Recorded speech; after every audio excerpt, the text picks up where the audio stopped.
No capítulo 4, versículo 1, João recebe a visão. Até o capítulo 4, você tem a parte histórica do Apocalipse. E o Apocalipse ele é dividido em 3 partes. A parte historicista, que é a parte que João estava vivendo. Ali ele estava exilado na ilha de Pátimo. Então o Senhor vem e fala: João, escreve as coisas que vês, as coisas que são, ou seja, agora, e as que serão depois dessas. Então o Apocalipse ele vive de 3 partes. As coisas que João estava vivendo no seu tempo, que vai até o capítulo, antes do capítulo 4, versículo 1, até o capítulo 3 inteiro, que vem as 3 igrejas da Ásia. Aquilo é literalmente a perseguição de 10 dias, quando Nero mata os cristãos e etc., Domiciano, e tudo isso vai até o final do capítulo 3. As coisas que João estava vivendo. Mas depois, no capítulo 4, o Senhor vem dizer assim: agora escreve as coisas que vês, o que João estava vendo. E aqui no capítulo 4 ele vai falar das coisas que ele vê. E a partir do capítulo 5, o texto diz: e as coisas que serão lá no futuro. Então veja, essas são as 3 partes do Apocalipse. No capítulo 4 ele diz: depois disso olhei e eis uma porta aberta no céu. Há uma linha teológica aí que diz que ninguém vai para o céu. Mas eu só vi uma porta aberta no céu. Nós vamos para onde então? Quando a coisa começa a ficar salgada, João vê uma porta aberta para a igreja no céu. Então, João capítulo 14, versículo 1 diz: não se turbe os vossos corações, credes em Deus, credes também em mim. Na casa de meu pai há muitas moradas, se não fosse assim eu vou-lo teria dito, pois vou para o Pai preparar-vos lugar, e quando eu for, voltarei, vos levarei para mim mesmo, para que onde eu estiver, vós estejais também. Então, a nossa esperança está no céu. Se você vai morar no céu para sempre, não. Nós vamos ficar lá durante 7 anos e voltaremos com Jesus para estabelecer o reino dele de equidade e justiça. Mas nós vamos para o céu. Que coisa linda. Vamos para o céu. Eu quero levar alguns comigo. Quem quer ir para o céu aí? Quem ficará feliz quando Jesus voltar? Eu não. Eu vou subir feliz. Então João vê a porta aberta no céu e ouvi como se fosse uma trombeta falando. Toda vez que você vê o termo trombeta na Bíblia, é fala, é voz. Então é a voz. Quando fala as 7 trombetas, são 7 anjos falando. É o termo para trombeta. E diz assim, ó: aquele que tem ouvido, ouça o que o Espírito diz às igrejas. Aqui no versículo 21 do capítulo 3. Mas depois disso olhei e vi que estava aberta uma porta no céu, e a primeira voz que eu vi era como de uma trombeta falando comigo, e diz: vou te mostrar as coisas que vão acontecer após isso. Então, antes disso é tudo primeira era. Agora, depois disso é futuro. É aquilo que a gente chama de apocalipse futurístico. Isso está muito claro aqui no Apocalipse. No entanto, nós começamos o capítulo 5 assim, ó, verso 1. E vi o que estava sentado no trono, um livro, escrito por dentro e por fora, selado com 7 selos. Era o modelo dos pergaminhos. E os selos era a marca de um rei. Então ele pegava o anel ou uma moedinha e vinha e selava com a cera quente, mostrando que era dele, só ele tinha aquele selo. Aqui nesse livro, o selo do Rei dos Reis está ali, esse livro selado. Como que se abria? Você tinha que quebrar o selo de cera, você vinha e quebrava o selo. Os pergaminhos tinham um. Esse livro do Senhor tem 7 selos. E aqui nós vamos entender em que fase estamos hoje. Senhoras e senhores, preste muita atenção. São 7 selos. O retorno de Cristo, ou a grande tribulação, é a partir do 6º selo. E o retorno de Cristo na 7ª trombeta. No 7º selo, Quando abre os 7 selos, começa a tocar as 7 trombetas. Jesus volta literalmente na 7ª trombeta, entendeu? 6 selos. No 7º selo, começa a tocar 7 trombetas. Na 7ª trombeta, Jesus volta. Onde começa os 7 anos de grande tribulação? No 6º selo. Já vamos ver isso. Então, em que fase nós estamos agora? Isso é muito poderoso. Vamos aqui no capítulo 5, versículo 1. Vi à direita do que estava sentado no trono um livro escrito por dentro e por fora, selado com 7 selos. Começa no capítulo 5 a narrativa desse livro com 7 selos. No capítulo 6 vai falar detalhadamente de cada selo. E assim, é para não deixar dúvida nenhuma da fase que a igreja vive hoje, qual dela nós encontramos e o que vem adiante dentro do plano apocalíptico e profético que nós temos aí nos próximos dias. Capítulo 6, versículo 1. Vi quando o cordeiro abriu um dos selos. Então ele começa a quebrar os selos. A ideia é o seguinte: o cordeiro e o leão é a mesma pessoa. Morreu como cordeiro, voltará como leão. Mas quem abre os selos é o cordeiro. Quem toca as trombetas é o leão. Ele brada, ele é o leão, o rugido. Mas é ele que abre os selos. Veja, o cordeiro é digno de abrir os selos. A personalidade humana do Senhor. A personalidade divina, 100% homem, 100% Deus. O leão. Percebe ou não? Legal isso, né? A partir do verso 1. E vi que o cordeiro abriu um dos selos. E vi como se fosse um barulho de trovão. E um dos 4 animais dizendo, vem e vê. Verso 2. Começa a abertura dos selos. E os 4 primeiros selos conhecidamente, todo mundo sabe, é quando começa a cavalgar 4 cavalos. Já falei sobre os 4 cavaleiros do Apocalipse, e alguém pode dizer, mas eles só não vão cavalgar na tribulação? Também, mas eles já estão cavalgando. Sério, pastor, os cavaleiros do Apocalipse já estão cavalgando, na realidade, eles estão galopando. Então aí que é um ponto interessante, vamos ver isso. E se você pegar Mateus 24, sobre o princípio de dores, vai casar muito com essa abertura dos selos. Tremores de guerra, terremotos, perseguição aos cristãos, tem muito a ver com esse texto aqui. Diz assim, ó. E vi e eis que um cavalo branco, que nele estava sentado, um cavalo branco, e o que nele estava sentado tinha um arco. É importante que tem gente que confunde esse cavalo branco, que alguém que está em cima dele, que também está vestido de branco, confunde ele com Cristo. Mas na realidade Jesus vai vir num cavalo branco, mas ele não tem um arco, ele tem uma espada. E ele não está vestido de branco, Jesus está vestido de uma veste vermelha, que não é mas é salpicada de sangue. Quando a gente fala de veste vermelha, eu estou querendo dizer que essa veste é vermelha, porque Jesus estará vestido, diferente dos anjos e dos santos, com uma veste que ele está guardada, representando todos os mártires. Então Jesus não voltará vestido de branco. Agora, então, quem é esse cavalo branco? E quem está sentado sobre ele tem um arco. Diz o texto aqui, ele saiu vencendo e para vencer. Não diz que ele vai vencer. Esse cavalo branco representa uma ideia e uma pessoa. Quando a Bíblia Sagrada fala do anticristo, ela fala do espírito do anticristo, que ela também fala da operação do erro, mas ela também fala da pessoa do anticristo. O espírito do anticristo é diferente da pessoa do anticristo, apesar de ser o espírito do engano. O anticristo é aquele que faz oposição a Cristo. O apóstolo Paulo diz que ele já estava em operação naquela época.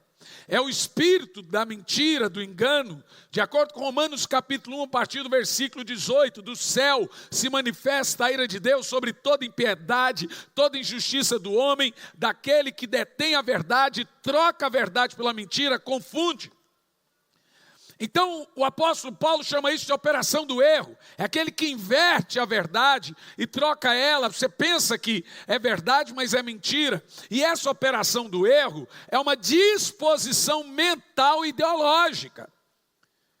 E isso Paulo fala que vem do greco-romantismo. A cultura que vem desde a época dele, você sabe, explode de uma maneira terrível na Revolução Francesa e cultura o mundo com toda a anarquia e pensamento diabólico, hedonista, o mais existente possível. Na época de Paulo já existe. Precisa entender que quando Paulo escreve a maioria das suas cartas, ele está morando em Sencreia, 16 quilômetros de Corinto, principalmente a carta aos Romanos não é bem aos Romanos. Ele escreve a carta aos Romanos, mas com a cultura que ele conhecia dos Corintos, greca, ou da Grécia. Então ele está de frente à estátua de Apolo, e é baseado naquela cultura greco-romana que ele escreve. E a estátua de Apolo era o símbolo da masculinidade, ou o contrário disso. E aí agora o apóstolo Paulo, nos ensinando essa questão cultural, ele deixa claro uma coisa: o espírito do anticristo já está em ação.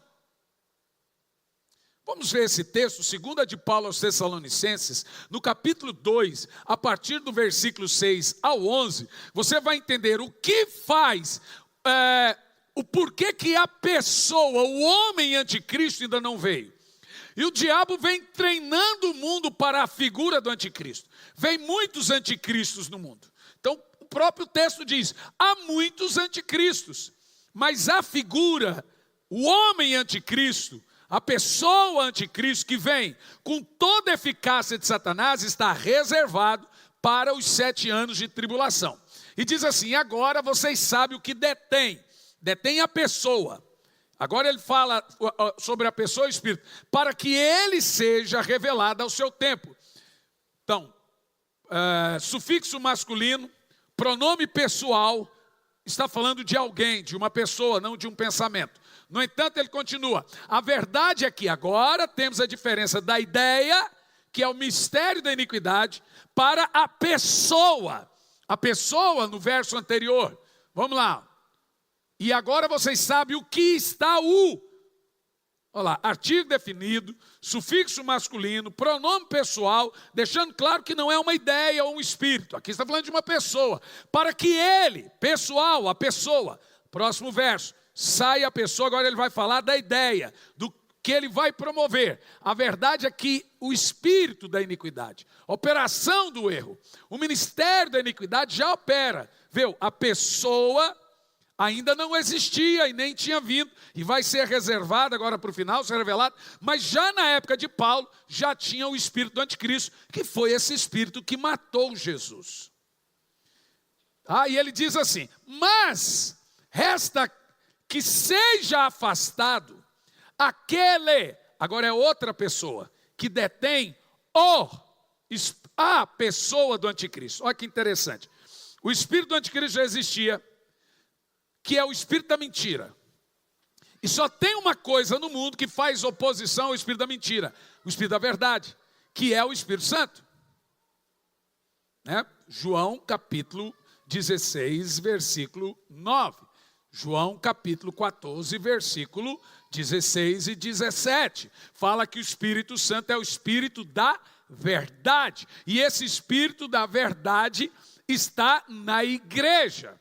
Então, a igreja está na terra, o Espírito Santo está na terra, e é ele que detém a revelação do anticristo. Voltando ao texto anterior, sabendo que a pessoa do anticristo ainda não foi revelado, porque o Espírito Santo está na terra, mas ele será tirado. Veja, ele ainda não está na terra, porque ele detém a pessoa do anticristo. Enquanto o Espírito Santo estiver na terra, o homem anticristo, o espírito maligno, com toda a eficácia do diabo, não será revelado. No entanto, continua. Então, quando o Espírito Santo for tirado, será revelado o homem, o perverso, a quem Jesus matará. Ele não vai matar a ideia, porque a linha teológica é que não tem a pessoa do anticristo, está falando só do Espírito. Não, ele vai matar a pessoa. Quando o Espírito Santo for tirado, ele é tirado porque a igreja é tirada. O Espírito Santo não mora em parede, ele não mora em cachorro, em bicho, ele mora no crente. Se o crente é tirado, ele é tirado. Ele sai junto com a igreja. Na realidade, é ele que arrebata a igreja. Ok? Você entendeu isso, essa parte. Voltando para o livro do Apocalipse, esse cavalo branco com arco não é Jesus e nem a pregação do Evangelho. Esse representa, em primeiro plano, o espírito do anticristo.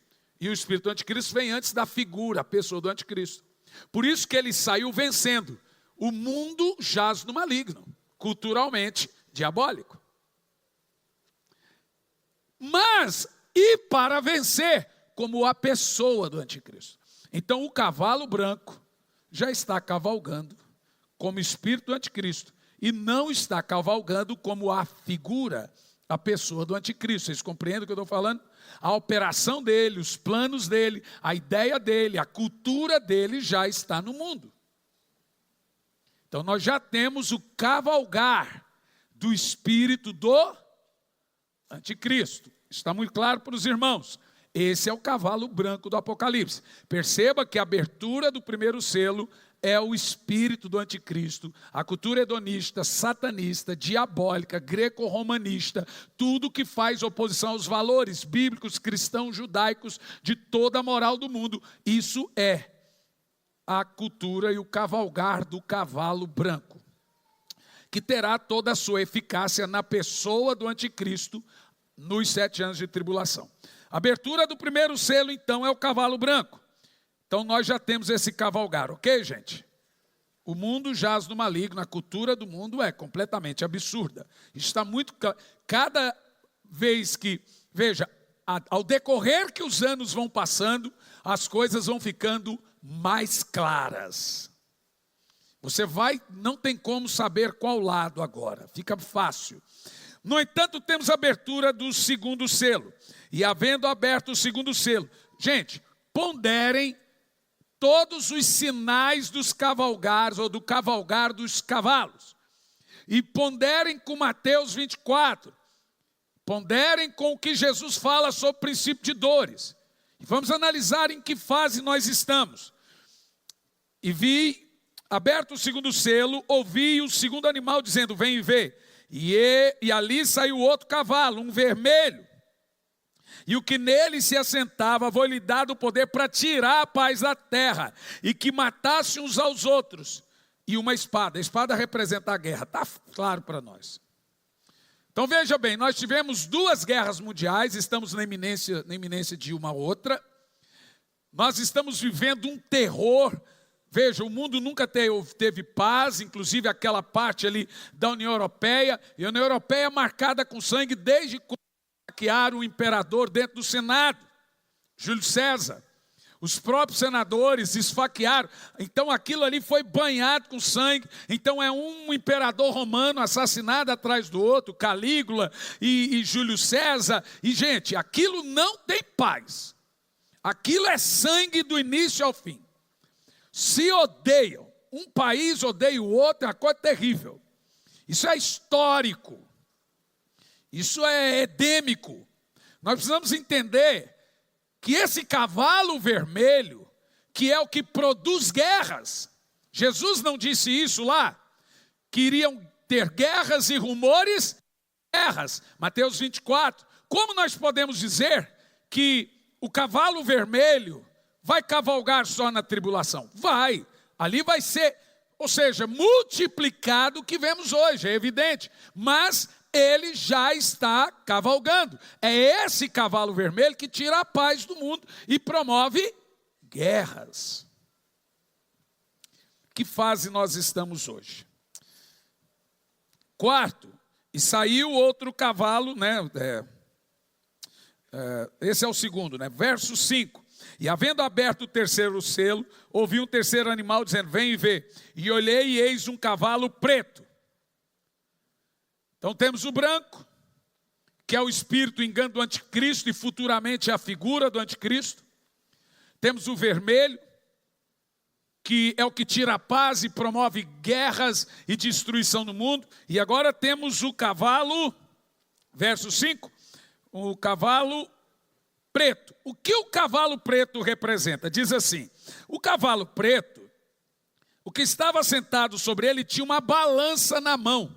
E continua, e ouvi uma voz do meio dos quatro animais dizendo, uma medida de trigo para 10 denários. Isso aqui é a figura da época medieval, das pessoas quando estavam com fome, pegar só um pouquinho, toma um pouquinho para você, foi o que José fez nos 7 anos de fome. Então aqui, ó, só uma medida de trigo é um punhadinho, com isso você faz o seu pão do dia. Ou seja, é um período de fome, desabastecimento, escassez de alimento, miséria. Então o cavalo preto, ele traz o que na terra? Crises, desabastecimento e miséria. Nós já tivemos muitas recessões. Na época mesmo de Napoleão, a Europa só comia batata. Mas elas serão intensificadas à medida que se aproxima o retorno de Cristo, o desabastecimento, a pobreza e a miséria vai aumentar. Hoje nós temos no mundo, desde a pandemia, ela atenuou esse negócio. Então nós hoje, antigamente era 13% do mundo passava fome, agora são 28%. Na realidade o mundo não tem comida para todo mundo. Não há alimento para o mundo todo. Com quase 8 bilhões de habitantes, não tem alimento para todo mundo. Essa é que é a verdade. O cavalo preto é o que destrói. E aqui é interessante que diz assim, que ele tem autoridade para trazer recessões financeiras, para trazer desabastecimento, para quebrar os países, quebrar as economias dos países e fazer com que tudo seja contadinho e sob medida. Senhoras e senhores, Jesus não usou esse termo lá em Mateus 24, falando, e haverá fome. Se você pega o cavalgar dos cavaleiros e casa eles com Mateus 24, não tenho tempo aqui, mas você deve tê-lo em casa.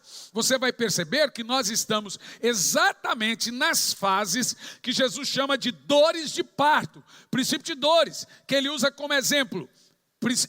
A mulher grávida presta a dar luz, gemendo com dor de parto, próxima da luz, e os sinais são as guerras, os sinais são a fome.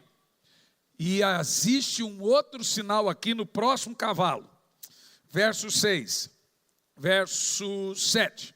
E havendo aberto o quarto selo, são 7 selos, no 7º selo, 7 trombetas. Nós estamos nos selos. E havendo aberto o quarto selo, ouvi a voz do quarto animal dizendo, vem ver.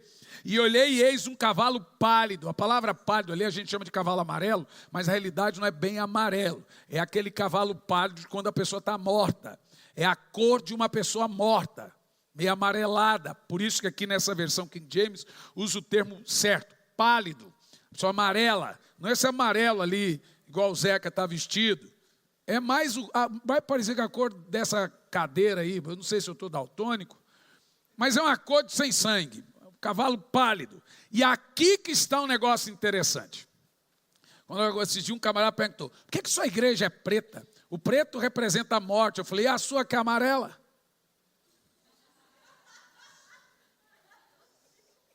Não, meu pinto de branco. O anticristo é montado num cavalo branco, vestido de branco. Não, mas de vermelho. Pois também. Me diga qual cor é espiritual que eu pinto, irmão. Parou de falar, não quis mais conversa comigo.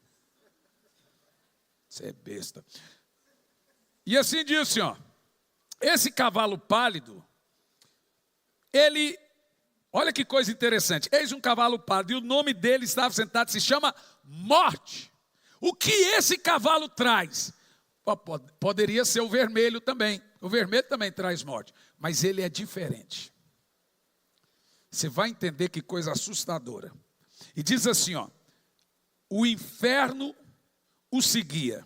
E foi-lhe dado o poder sobre a quarta parte da terra para matar com espada, com fome e com morte e com animais. E aqui também está o termo pestes. Que coisa. Esse cavalo amarelo, ele é o responsável pelo coronavírus. Pela peste negra. Ele é o responsável pelas bactérias. Pela proliferação de doenças que não entendemos. Doenças inexplicáveis. Ele tem o poder de trazer sobre a face da terra todo tipo de doença, e ele é o rei da morte. Ele é tão rei da morte que o inferno segue ele. É com o cavalo amarelo que vem as pandemias, que vem a morte por fome, inanição. É o cavalo amarelo cavalgando que traz todo tipo de morte por todo tipo que imaginamos. Aonde você vê uma guerra, tem um cavalgar do cavalo amarelo, do vermelho. Onde você vê uma recessão, tem um cavalgar do cavalo preto. Onde você vê uma peste, uma pandemia, você tem um cavalgar do cavalo amarelo. É evidente que durante os 7 anos eles estarão numa manifestação muito mais evidente, que é o acúmulo de tudo isso que vivemos apenas em 7 anos. Agora, o que eu quero mostrar para você é em que fase nós estamos. Porque até o cavalo pálido, nós já falamos dos 4 cavaleiros, dá para você perceber que eles já estão cavalgando. Nós já temos terremotos, nós já temos guerras, nós já temos pestes, nós já temos tudo fome e a morte e falta de paz. Nós já temos o cavalgar dos 4 cavaleiros. Então, com certeza, meus irmãos, ao meu ver, se você concorda diferente, joga fora. Mas quando eu pego a parte apocalíptica do Sermão do Monte de Jesus em Mateus 24, Daniel 8, 9, 10 e 11, quando eu pego as cartas de Paulo, os termos apocalípticos de 1ª e 2ª Tessalonicenses, mas também as cartas de Pedro apocalípticas, para mim não resta dúvida que nós temos pelo menos 5 selos abertos, de 7.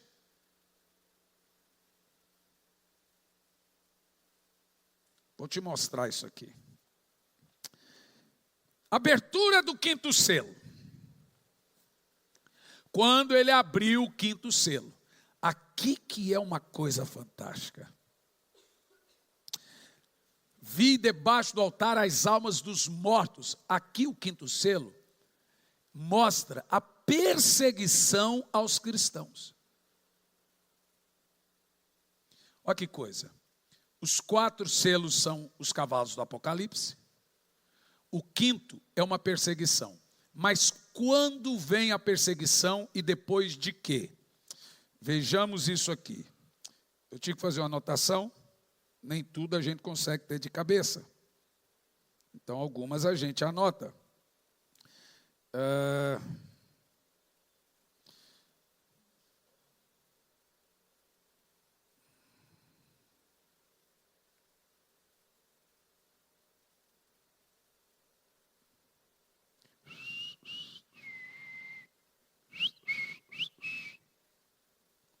Esse é o sabiá, né? O sabiá cantando no Jequitibá. Atos capítulo 5, versículo 12, no verso 12, eu quero te mostrar uma sequência aqui do 5º selo. Que coisa interessante. Em Atos 5, 12, nós temos um subtítulo do texto: os apóstolos fazem milagres. Muitos sinais e maravilhas realizavam entre os povos pelas mãos dos apóstolos. E todos os que creram costumavam reunir-se em comunhão junto ao pórtico. O que nós temos aqui? A sequência de um poderoso avivamento, que foi Atos 2. Alright? Ou seja, até o capítulo 5, você tem só... Qual é a fase? 20 e poucos anos. Entre o tempo de Atos 2, o derramar do Espírito, a prisão de Paulo, nós temos aí quase 50 anos. Então Paulo já foi preso idoso. Entre o tempo de Atos 2, do derramar do Espírito Santo, ao início e ao auge da perseguição, e aqui nós vamos para o versículo 17. Olha lá, verso 17. Então o sumo sacerdote e todos seus correligionários, membros do partido dos saduceus, foram tomados de grande inveja. O que nós temos aqui? No verso 12, os apóstolos fazem muitos milagres. Verso 17, a prisão dos apóstolos. Qual a sequência que nós temos aqui? Atos 2, avivamento. Pentecoste, o poder do Espírito Santo. E eles vão por todo o mundo agora e começam a pregar. Desde Jerusalém, Judeia, Samaria e aos confins do mundo. Ninguém segura esse povo. As multidões o seguem. O apóstolo Paulo por várias vezes tentou ir para Roma e não conseguiu. O Espírito Santo dizia, não é hora de entrar na Bitínia, não é hora de entrar na Panfilha, não é hora de ir para Roma. Ele tentou, porque não era hora dele morrer. Mas quando chegou a hora, ele foi preso em Jerusalém, ele pediu, quero ser julgado em Roma.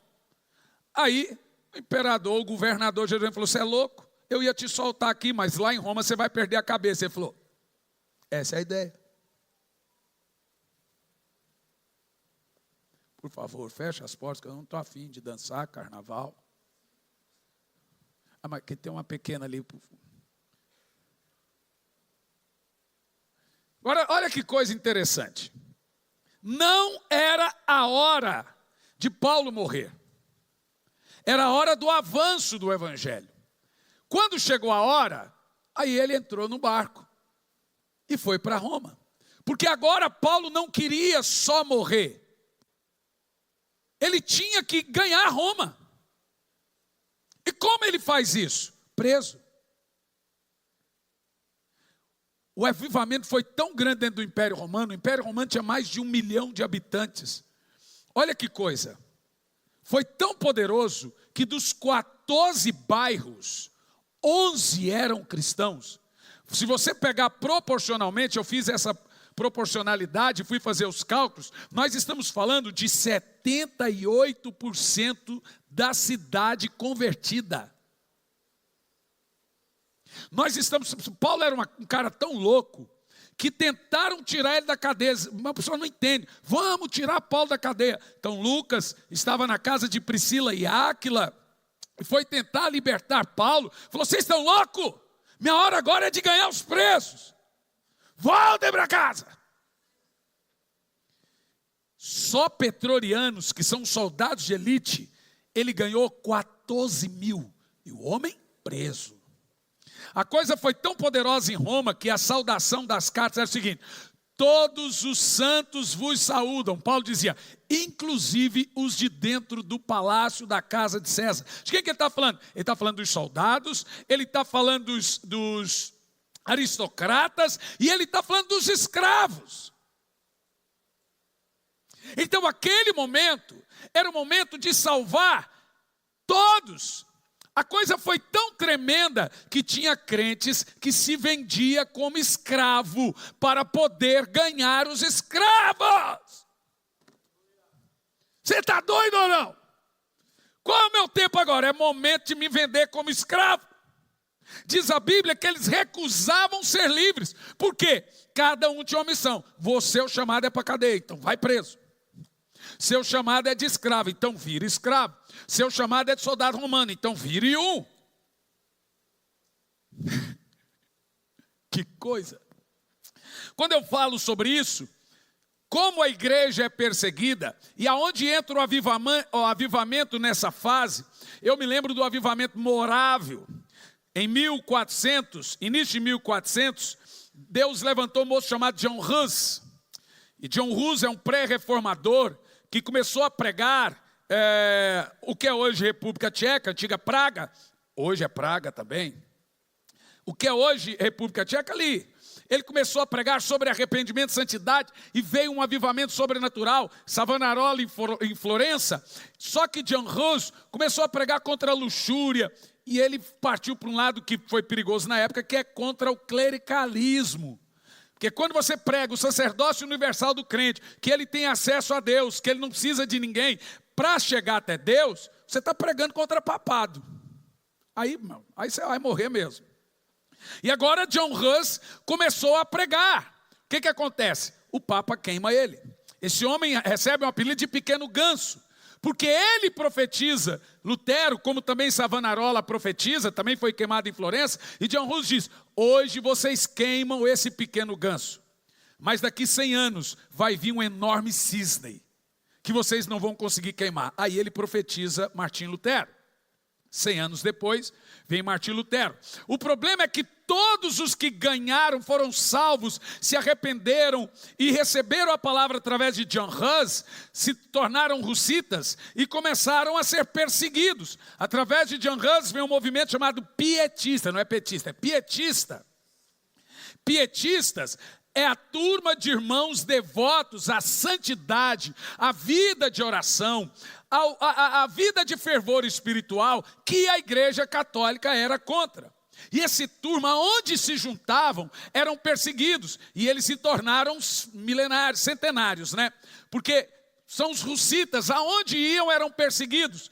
Detalhe, quando eles chegam ali no norte da Alemanha, o que era antigamente Bavária, que é hoje Bavária, antigamente era Morávia, eles fugindo das inquisições e sendo queimados e assassinados, um conde chamado Conde Zinzeldorf, ele dá um pedaço de sua fazenda muito grande para esses russitas viverem em comunidade por causa da perseguição. Agora já estamos falando de 1700, pós-reforma. Nesse período pós-reforma, a igreja recebeu muita doutrina com a reforma, mas não recebeu fervor, e ela esfriou completamente. Esses russitas encontram descanso na fazenda do conde Zinzeldorf. Zinzeldorf já tem uma outra linhagem, ele é da linhagem pietista, crê na oração, crê na santificação, crê na busca por Deus. E aí o problema é que você junta ali esses russitas, eles eram crentes de tudo que é tipo igreja, anabatista, presbiteriano, luterano, então cada um tinha um jeito de crer. Imagina a confusão que foi. Começaram a construir e viver suas comunidades. A coisa era tão grave entre os morávios que um terminava o culto e ia para a porta da igreja do outro xingar o outro de herege. É mais ou menos o que a gente faz no Facebook hoje. É ou não é? Jogava pedra, seu herege, você vai para o inferno. E aquilo foi entristecendo tanto o coração de Zinzeldorf. E Zinzeldorf começou um período de oração, de madrugada, falando: Senhor, eu dei a terra para esses crentes, mas eles vivem brigando. Eles não se dão. Que raio de crentaiada é essa que serve a Deus? E assim, é o tal do roubar membro do outro. O tal de falar mal da igreja do outro. Isso que era uma comunidade pequena. Só que um dia Deus deu uma direção para Zinzeldorf. A terra é sua?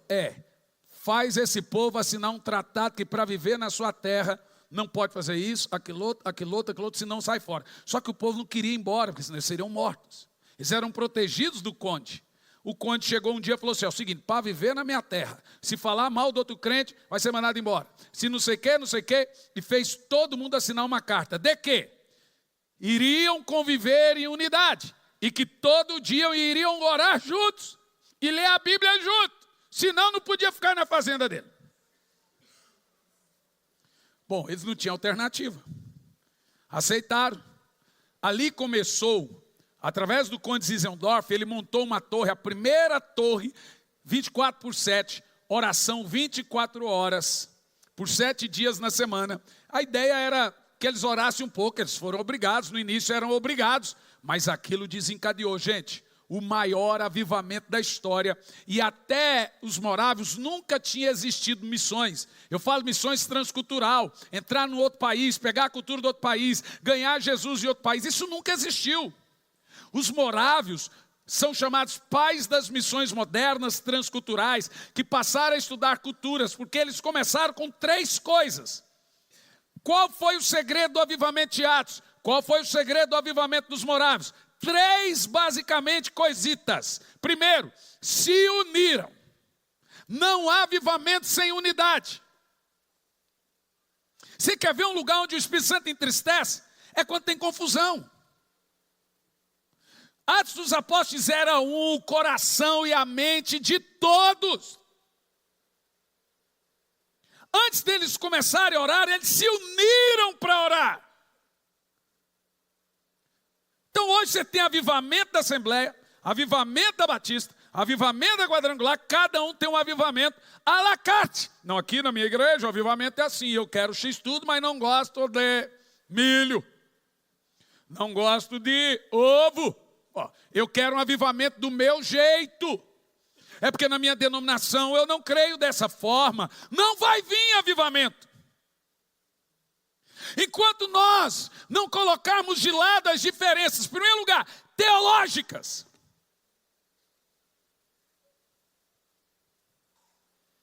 Estava pregando em Porto Alegre, veio uns irmãos.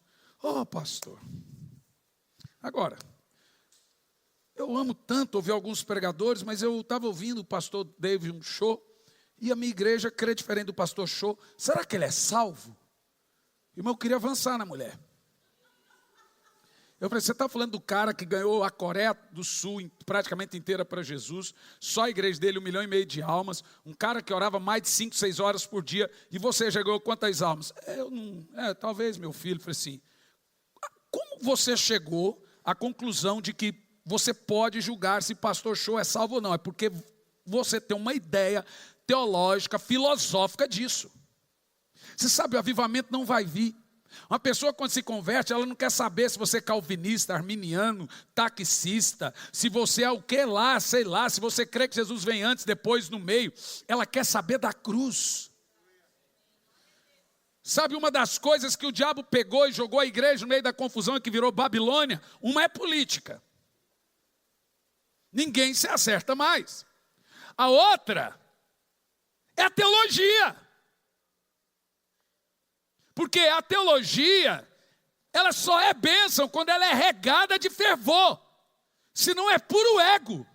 Avivamento é teologia pegando fogo. O conhecimento, ele só será bênção para você se ele é acompanhado de uma vida piedosa de oração. Senão é puro ego. E a pessoa tem gente, só tem uma verdade no mundo. Existe a verdade e a sua opinião. Mas enquanto nós ficarmos, porque a sua igreja, porque isso, porque aquilo outro, e fazendo um videozinho para mostrar que o outro tem a verdade, você não vai vir avivamento. Não existe avivamento sem que a igreja seja unida. Na Colômbia, em Cali especificamente, as igrejas eram uma briga terrível, e o narcotráfico fuzilava pastores toda semana. Quando as igrejas se uniram e colocaram de lado as diferenças e brigas, o fogo veio.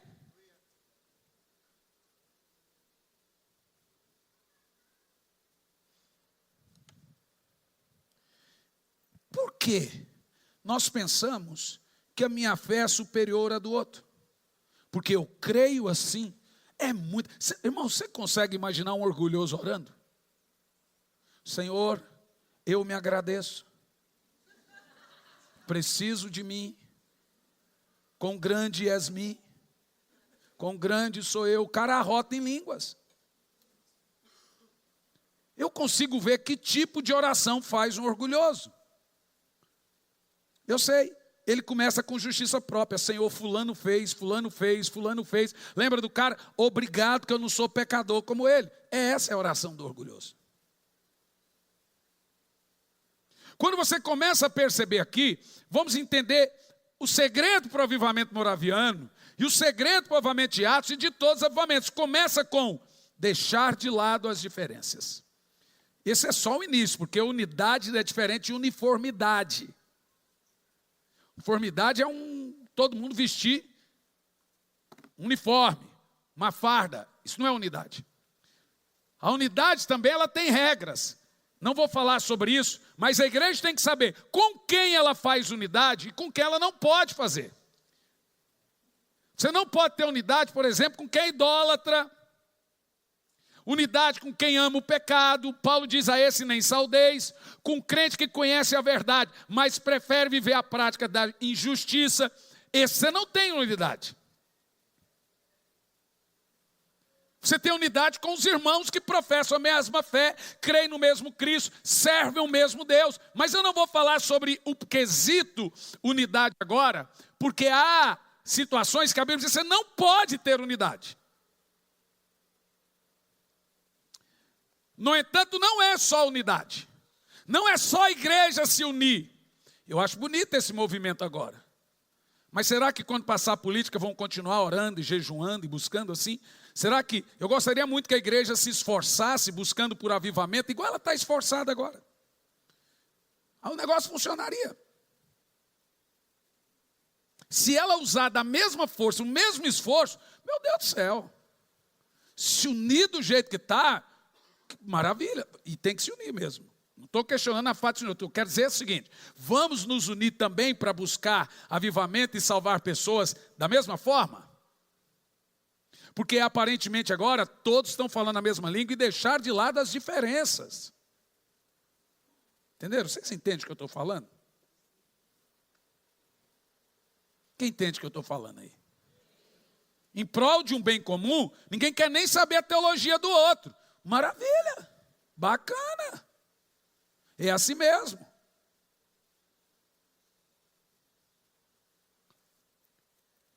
Agora, a segunda coisa que aconteceu no avivamento morável, era para ser uma coisa obrigatória, mas eles se reuniam para orar. Gente, foi 100 anos. 100 anos de 24 horas de oração. De onde John Wesley se converte? Vou te explicar, porque a terceira coisa, quando o povo se une, eles oram, e quando oram, vai ter uma terceira coisa que nós lemos aqui. A primeira fase do avivamento é o derramar do Espírito Santo.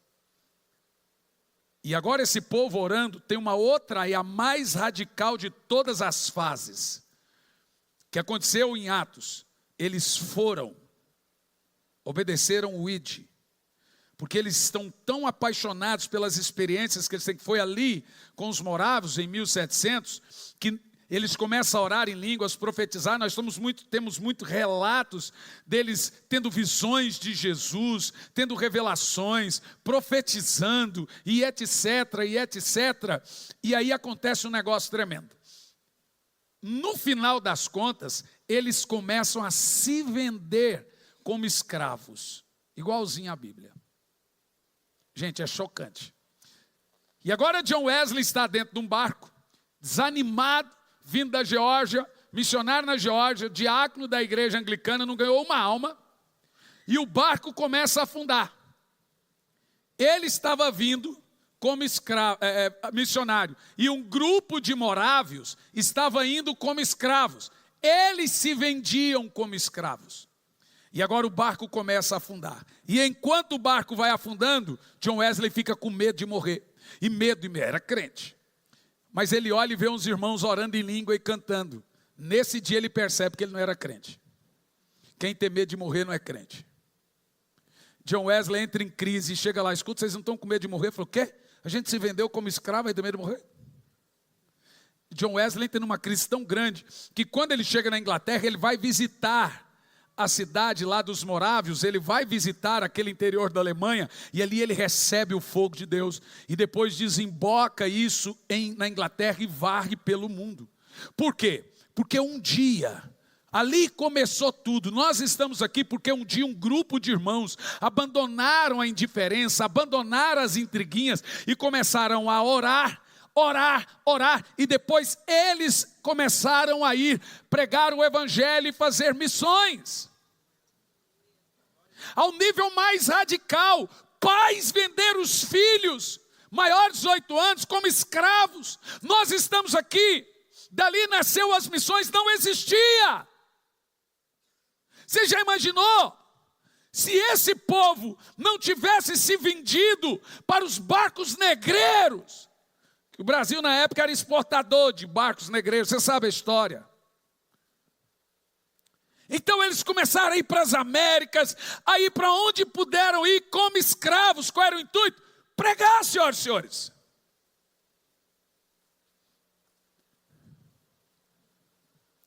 Hoje eu penso como a igreja reage. Vou falar pela minha amada esposa.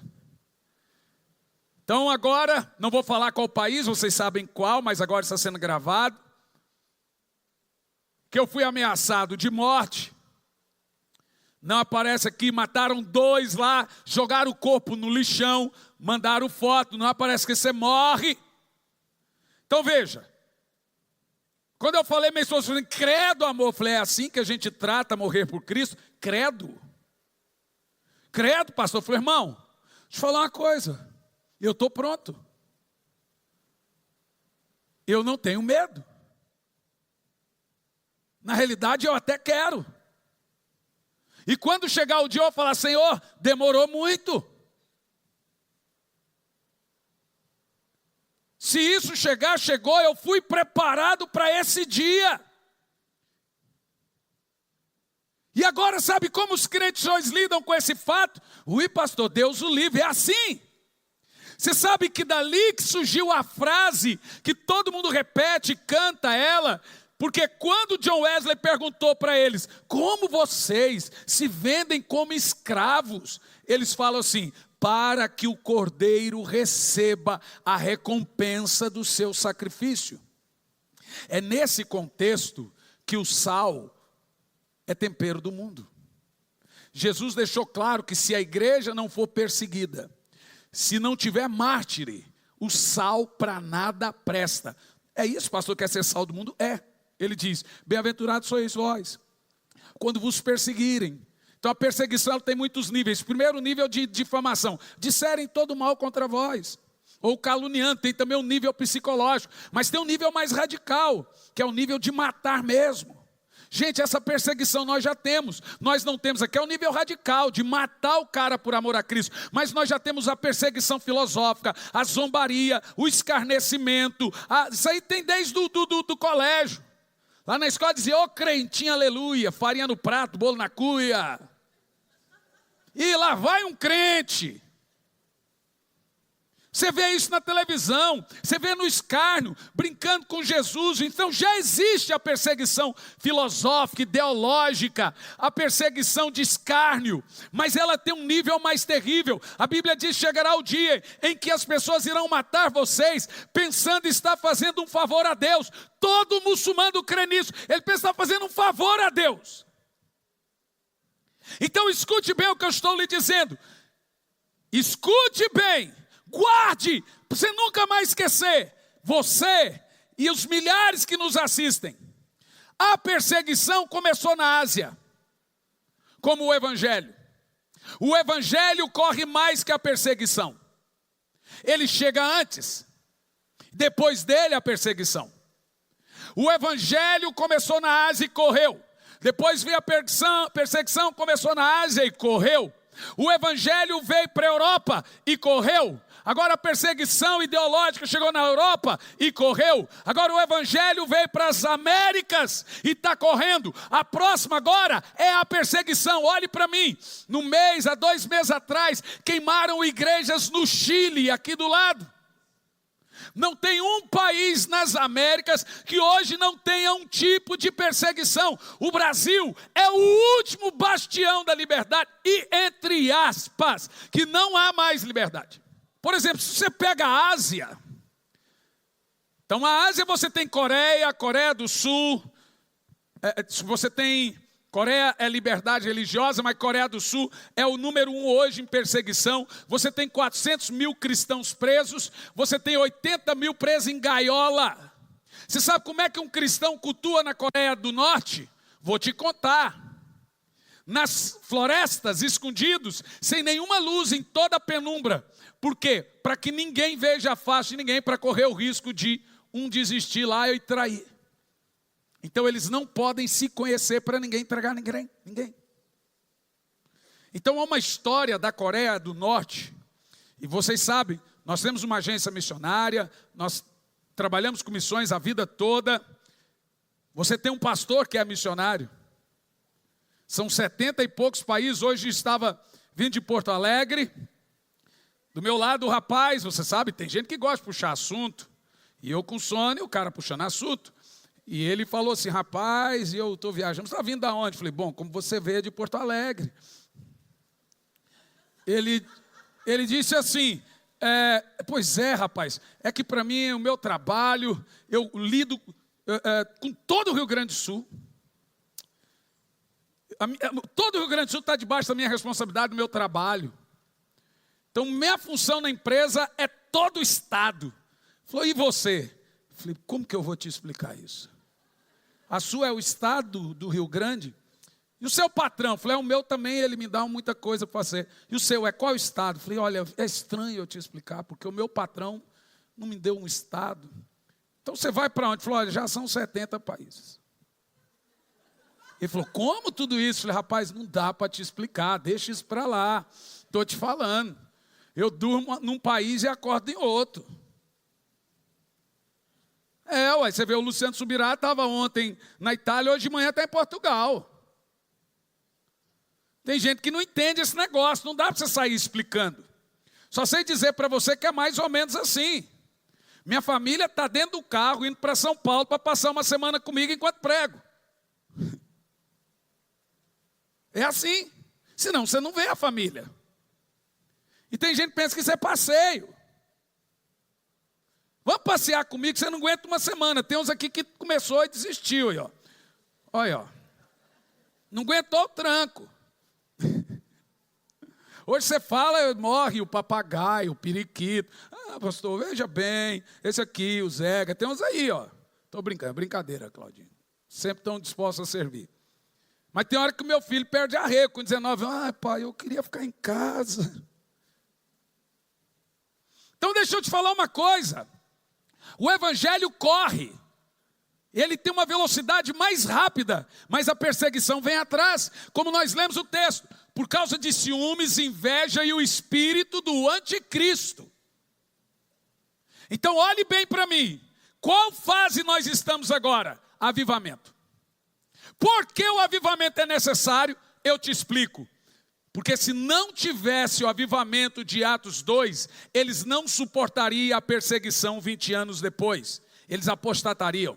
O Espírito Santo os enche e mantém você de pé quando vem a perseguição. É por isso que eu estou pregando. Se o avivamento não vier, ninguém ficará de pé. Nós precisamos nos encher do Espírito urgente, antes que comece uma terrível... Gente, olha para mim. Todos os sérios pastores do mundo estão prevendo, todos os sociólogos, uma terrível perseguição em 10, 15, 20 anos. Agora no Ocidente, porque no Oriente e Ásia ela já existe. E de morte, de matar. Então você já vê hoje a raiva. Aqui em Curitiba o camarada invadiu a igreja. Hoje é de forma ideológica. Cassaram o mandato dele. O STF devolveu. Vocês sabem da história ou não? Isso é o quê?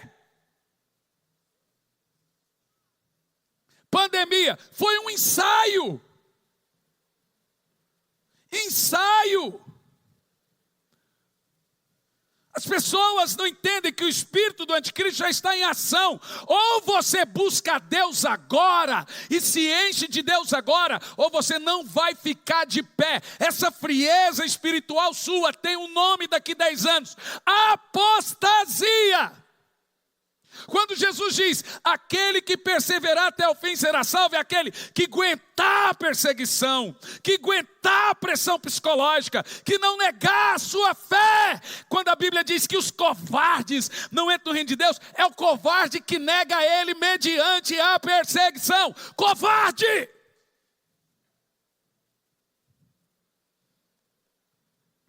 Ser fiel até a...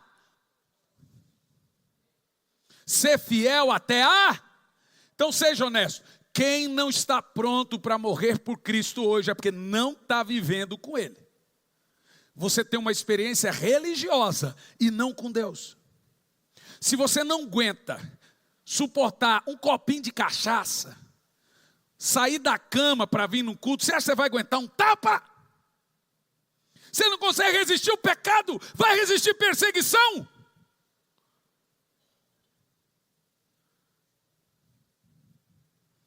Por isso que nós precisamos de um novo Pentecoste.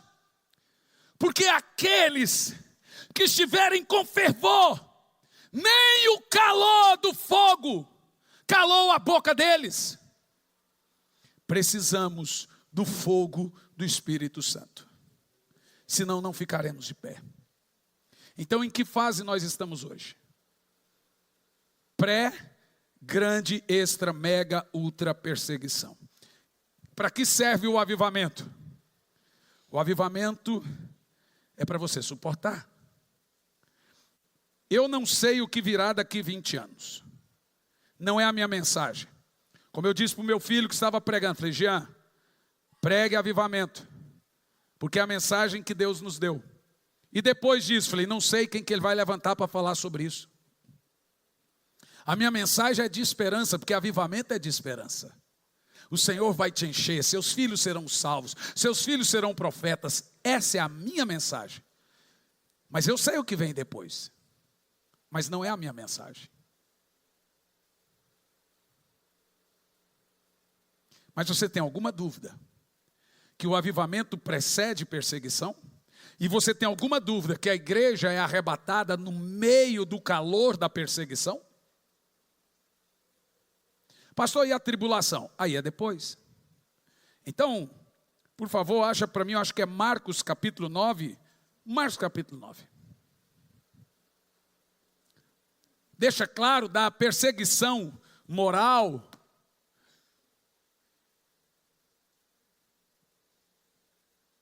Marcos 9 alguma coisa, Jairo, vê para mim. Quando a Bíblia diz, bem-aventurados sois vós, quando disserem todo mal contra vós, vos perseguirão, o pai entregará o filho, vocês serão levados ante os governadores, por causa da minha causa. Começa aquela perseguição,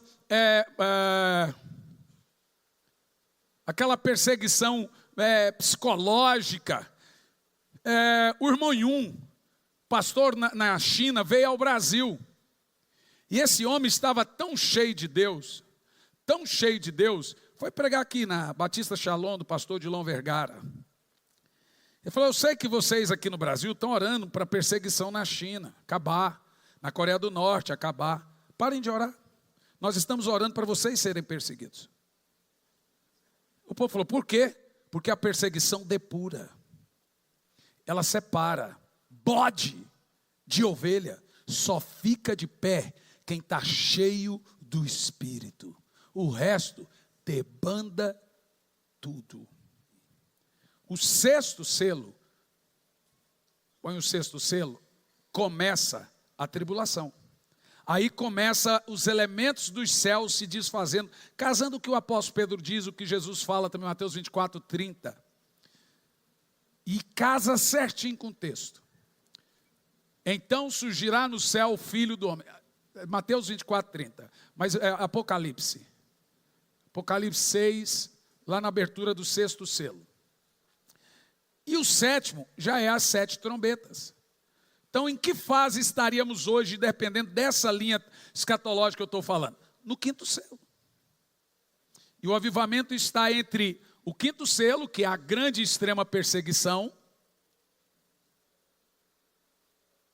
Ele vem antes disso. Então hoje nós estamos na fase do avivamento. E vi quando abriu o sexto selo, então aconteceu um enorme terremoto. E o sol ficou escurecido. Joel 2:30 também fala disso. Então aqui nós já temos uma mudança de coisas naturais para coisas sobrenaturais. E aí casa com o texto de Mateus. Peço que você faça esse exercício em casa, que você vai entender certinho. No sétimo selo, aí, lua vermelha, sol escurecido, está falando de eclipse, as luas de sangue, eu já preguei sobre isso também. Mas a abertura do sétimo selo. A abertura do sétimo selo são as 7 trombetas. E aí começa a tribulação. Aqui no sexto selo começam os 7 anos. Nesse caso aqui, o anticristo já foi revelado, olha lá, as estrelas cairão do firmamento e etc. No verso 15, você vai entender como que é certinho. E aconteceu que os reis da terra, os príncipes, generais, ricos, poderosos, todos, enfim, escravos, buscaram esconder-se nas cavernas e rochas das montanhas. Já é a tribulação, 7 anos. O que acontece? Então passaram a gritar para as montanhas: caiam sobre nós, escondei-nos da face daquele que está sentado sobre o trono e a ira do cordeiro. O termo ira do cordeiro é o termo para os 7 anos de ira do cordeiro. Então no 6º selo, não temos dúvida, isso é unânime, que estamos dentro de 7 anos de tribulação. Se nós somos uma linha dispensacionalista, pré-tribulacionista, pré-milenista, nós cremos que a igreja não está na terra a partir desse 6º selo. Mas se a igreja já está sendo perseguida e o 5º selo está aí aberto nessa perseguição da igreja, nós estamos na fase agora de Atos 2, receber o fogo do Espírito para não apostatar mediante a grande perseguição. Buscai ao Senhor enquanto se pode achar. Olá, gente querida, que Deus te abençoe de uma maneira sobrenatural. Já tem algum tempo que nós estamos realizando a Escola Integral de Profetas. Muitas pessoas têm saído dessa Escola Integral de Profetas capacitados. Muitos têm descoberto seus dons, muitos têm saído renovados, muitos têm saído cheios de uma certeza que o Espírito Santo irá usá-los. E agora, nos dias 12 a 15 de novembro, estaremos em Sumaré, na Estância Árvore da Vida, promovendo a Escola Integral de Profetas. O que nós teremos ali? Teremos uma manifestação sobrenatural do Espírito Santo, preparando e capacitando você para o ministério. Não só líderes, todos que quiserem participar da Escola Integral de Profetas podem participar. Serão 4 dias muito intensos, cheios do poder do Espírito Santo. Toda essa escola é preparada para você. Eu estarei ali ministrando, teremos outros ministrantes, também professores. Teremos vários ensinos, várias matérias que preparam você para o ministério. A inscrição é pelo meu site, hernanisantos.org, e ali você vai fazer a sua inscrição. Tem vários tipos de inscrição, desde o alojamento a um apartamento. Olha, eu não quero ficar em alojamento, eu quero ficar sozinho dentro de um apartamento. Você tem essa modalidade também. Foque no que Deus vai lhe dar, no que Deus vai dar a você, na capacitação, naquilo que você vai aprender, naquilo que você vai ouvir. Serão dias sobrenaturais do poder de Deus. Você é o meu convidado, te aguardo lá.